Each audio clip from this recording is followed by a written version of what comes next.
اعوذ باللہ السمیع العلیم من الشیطان الرجیم بسم اللہ الرحمن الرحیم رب اشرح لی صدری ویسر لی امری واحلل عقدۃ من لسانی ویفقہوا قولی رب یسر ولا تؤثر وتمم بالخیر رب زدنی علما۔ السلام علیکم ورحمۃ اللہ وبرکاتہ۔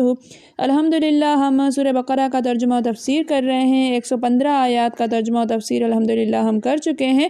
آج کا سبق آیت نمبر 116 سے دیکھیے۔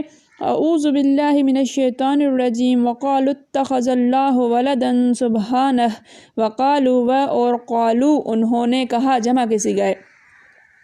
اتخذ بنا لیا اللہ نے بنا لیا ولدن بیٹا، اور انہوں نے کہا کہ اللہ نے بیٹا بنا لیا۔ سبحانہ سبحان، پاک ہے وہ پاک ہے، بلکہ لہو کے لیے اسی کے لیے، ما جو فی السماوات فی میں سماوات، سما کی جمع ہے آسمانوں، والارض اور زمین، جو کچھ آسمانوں اور زمین میں ہے، کل لہو قانتون، کل سب کا سب، لہو اسی کے لیے، قانتون زیر فرمان ہے، فرما بردار ہے۔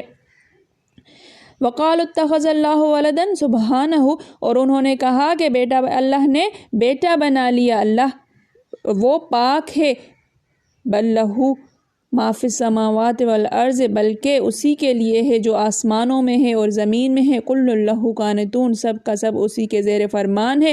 اور یہ لوگ اس بات کے قائل ہیں کہ اللہ اولاد رکھتا ہے، نہیں، وہ پاک ہے، بلکہ جو کچھ آسمانوں اور زمین میں ہے سب اسی کا ہے اور سب اس کے فرما بردار ہیں۔ بدیع السماوات والارض، بدیع پیدا کرنے والا، بدیع کہتے ہیں پیدا کرنے والے کو، بدیع کا معنی پیدا کرنے والا، السماوات سما کی جمع آسمانوں کا، والارض اور زمین، پیدا کرنے والا ہے آسمانوں اور زمین کا، اور اذا جب، قضا وہ فیصلہ کرتا ہے، امرن کسی کام کا، امر کہتے ہیں کسی کام کو، وہ جب کسی کام کا فیصلہ کرتا ہے، فَإِنَّمَا بس انما تو یہی، بہرحال تو یہی، یقول وہ کہتا ہے، لہو اس کو، کن ہو جا، فیکون پس یکون وہ ہو جاتا ہے۔ بدیع السماوات والارض، پیدا کرنے والا ہے آسمانوں کا اور زمین کا، وَإِذَا قَضَى أَمْرًا اور جب کسی چیز کا یا کسی کام کا فیصلہ کرتا ہے، فَإِنَّمَا يَقُولُ لَهُ کن فیکون تو یہی کہتا ہے کہ اسے کہ ہو جا، تو وہ ہو جاتا ہے۔ وہی آسمانوں اور زمین کا پیدا کرنے والا ہے، جب کوئی کام کرنا چاہتا ہے تو اس کو ارشاد فرما دیتا ہے کہ ہو جا، تو وہ ہو جاتا ہے۔ دیکھیے اس آیت میں، ان دونوں آیات میں جو ہے نصرانیوں، عیسائیوں کا رد ہے، عیسائیوں کے رد میں یہ دونوں آیتیں نازل ہوئی ہیں، چونکہ ان کا کیا تھا عقیدہ کہ حضرت عیسیٰ علیہ السلام جو ہیں وہ اللہ تعالیٰ کے بیٹے ہیں، ایک یہ چیز۔ دوسرے یہود یہ کہا کرتے تھے کہ حضرت عزیر علیہ السلام اللہ کے بیٹے ہیں، نعوذ باللہ۔ پھر مشرکین وہ کہا کرتے تھے کہ ملائکہ جو ہیں، فرشتے جو ہیں، اللہ تعالیٰ کی بیٹیاں ہیں۔ ان تینوں کے رد میں یہ آیات ہے کہ نہیں، ایسا کچھ نہیں ہے۔ جو اللہ کی اولاد بتاتے تھے ان سے یہ کہا جا رہا ہے کہ زمین و آسمان وغیرہ وغیرہ تمام چیزوں کا تو اللہ ہی مالک ہے، ان کا پیدا کرنے والا، انہیں روزیاں دینے والا، ان کے اندازے مقرر کرنے والا، انہیں قبضہ میں رکھنے والا، ان میں ہر تغیر و تبدل کرنے والا اللہ تعالیٰ ہی ہے۔ پھر بھلا اس مخلوق میں سے کوئی اس کی اولاد کیسے ہو سکتا ہے؟ نہ عزیر اور نہ ہی عیسیٰ اللہ کے بیٹے بن سکتے ہیں، جیسے کہ یہود و نصارہ کا خیال تھا۔ یہود کہتے تھے حضرت عزیر علیہ السلام اللہ تعالیٰ کے بیٹے، اور نصارہ کہا کرتے تھے کہ حضرت عیسیٰ علیہ السلام، بلکہ آج تک جو ہے یہی ان کا کانسیپٹ ہے۔ نہ فرشتے اس کی بیٹیاں بن سکتے تھے، جیسے کہ مشرکین عرب کا خیال تھا۔ مشرکین عرب کیا کہا کرتے تھے کہ فرشتے کیا ہیں؟ اللہ تعالیٰ کی بیٹیاں، نعوذ باللہ۔ اس لیے دو برابر کی مناسبت رکھنے والے ہم جنس سے اولاد ہوتی ہے، اولاد کیسے ہوتی ہے؟ برابر کے ہم جنس ملیں گے تو اولاد ہوگی، اور اللہ تعالیٰ کا نہ کوئی نظیر ہے، نہ اس کی عظمت و کبریائی میں اس کا کوئی شریک، نہ اس کی جنس کا کوئی، اور وہ تو آسمانوں اور زمینوں کا پیدا کرنے والا ہے، اس کی اولاد کیسے ہوگی؟ اس کی کوئی بیوی بھی نہیں، وہ ہر چیز کا خالق اور ہر چیز کا عالم ہے۔ یہ لوگ رحمان کی اولاد بتاتے ہیں، یہ کتنی بے معنی اور بیہودہ بے تکی بات تم کہتے ہو، اتنی بری بات زبان سے نکالتے ہو کہ اس سے آسمانوں کا پھٹ جانا، زمین کا شق ہو جانا اور پہاڑوں کا ریزہ ریزہ ہو جانا ممکن ہے۔ ان کا دعویٰ ہے کہ اللہ تعالیٰ صاحب اولاد ہیں۔ اللہ کی اولاد تو کوئی ہو ہی نہیں سکتی، اس کے سوا جو بھی ہے سب کا سب اس کی ہی ملکیت ہے۔ زمین و آسمان کی تمام ہستیاں اس کی غلامی میں ظاہر ہونے والی ہیں، جنہیں ایک ایک کر کے اس نے گھیر رکھا ہے اور شمار کر رکھا ہے۔ ان میں سے ہر ایک اس کے پاس قیامت والے دن تنہا تنہا پیش ہونے والی ہے، بس غلام اولاد نہیں بن سکتا۔ یہ ساری کی ساری جو ہے وہ اللہ تعالیٰ کی غلام ہے، اللہ تعالیٰ کی ملکیت ہے۔ مالک، ایک مالک ہوتا ہے، دوسرا غلام ہوتا ہے۔ جب مالک اور غلام کا آپس میں کیا رشتہ ہوگا؟ مالک کا اور غلام کا کیا رشتہ ہوگا؟ کیا کبھی غلام بھی اولاد ہوتی ہے؟ کیا ملکیت بھی کبھی اولاد ہوتی ہے؟ کیا برابری کے لیے یہ شرط نہیں ہے کہ ہم جنس ہونا ضروری ہے؟ اللہ تعالیٰ کا تو کوئی ہم جنس نہیں ہے، غلام اولاد نہیں بن سکتا۔ ملکیت اور ولدیت دو مختلف اور متضاد حیثیتیں ہیں۔ دوسری جگہ پوری صورت میں اس کی نفی فرمائی گئی ہے۔ ارشاد فرمایا قل هو اللہ احد، قل کہہ دو هو اللہ احد، وہ اللہ ایک ہے، اللہ الصمد، اللہ بے نیاز ہے، لم یلد، اس نے نہ جنا ہے، ولم یولد، اور نہ ہی وہ جنا گیا ہے، ولم یکن لہ کفوا احد، اور نہ ہی اس کے لیے کوئی برابر ہے۔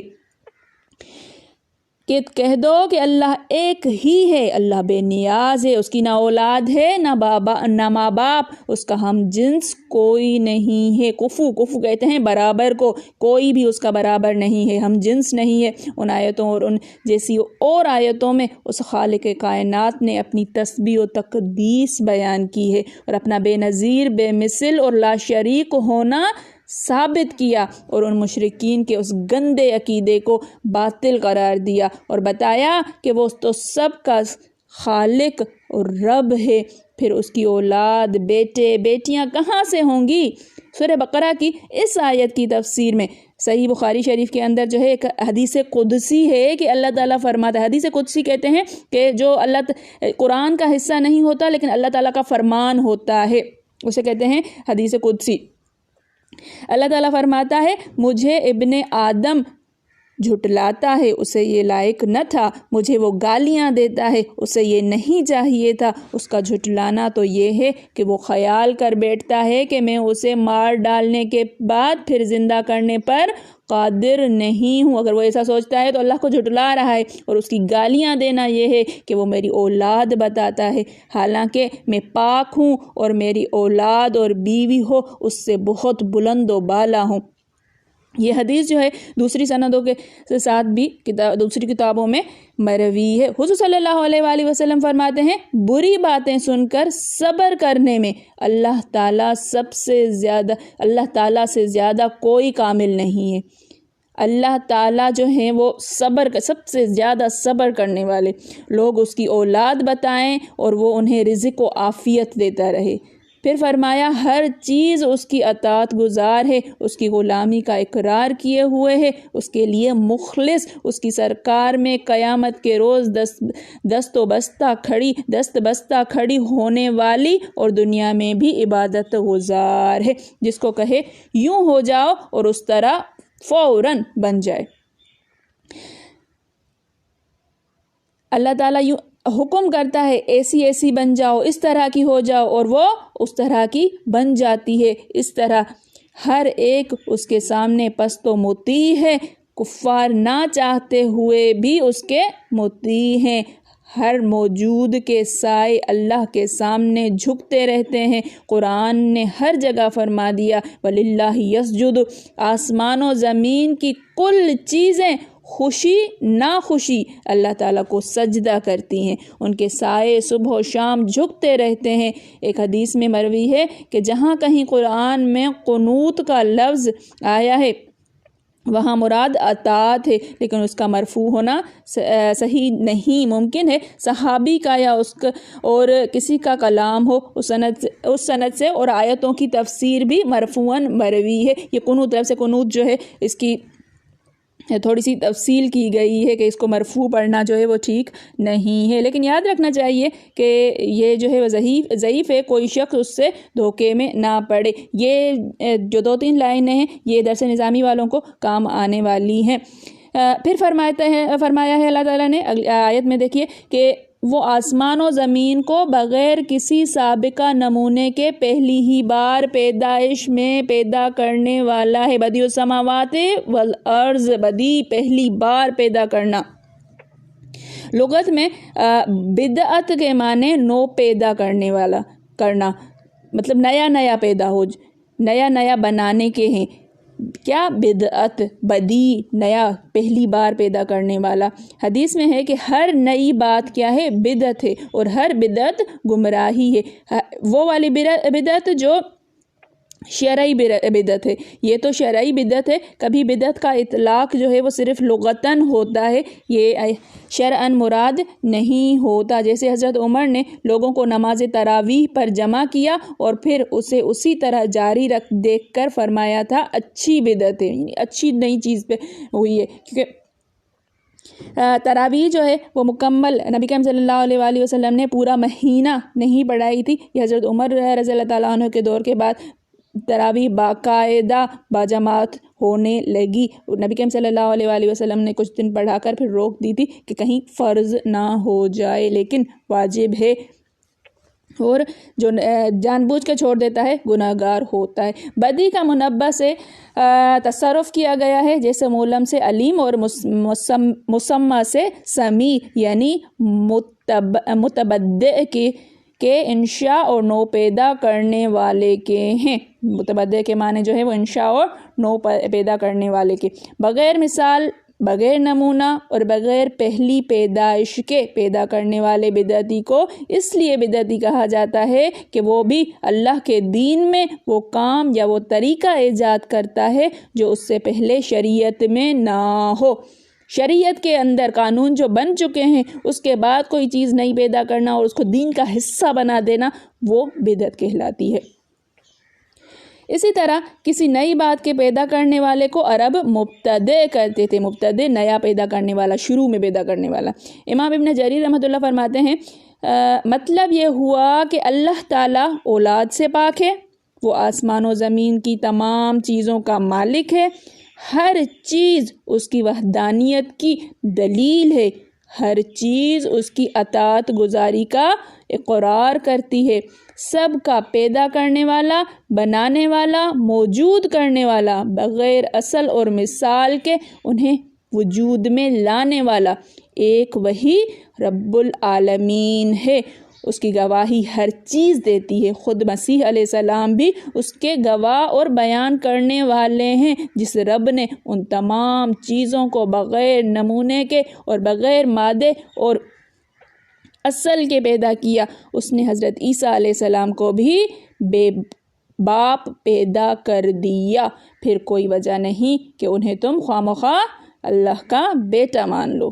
پھر فرمایا اس اللہ کی قدرت، سلطنت، سطوت اور شوکت ایسی ہے کہ جس چیز کو جس طرح کا بنانا اور پیدا کرنا چاہیے اسے کہہ دیتا ہے کہ اس طرح کی اور ایسی ہو جا، وہ اسی وقت جو ہے ہو جاتی ہے۔ جیسے فرمایا ہے کہ انما امرہ اذا اراد شیئا ان یقول لہ کن فیکون، کہ جب وہ کسی چیز کے کرنے کا ارادہ فرماتا ہے تو اسے کہہ دیتا ہے کن، تو وہ ہو جاتی ہے، اسے کہتا ہے ہو جا تو ہو جاتی ہے۔ اللہ تعالیٰ نے یہاں پہ ارادہ کیا اور فرمایا کن، تو وہ ویسی کی ویسی ہو جائے گی جیسا اللہ تعالیٰ چاہتے ہیں۔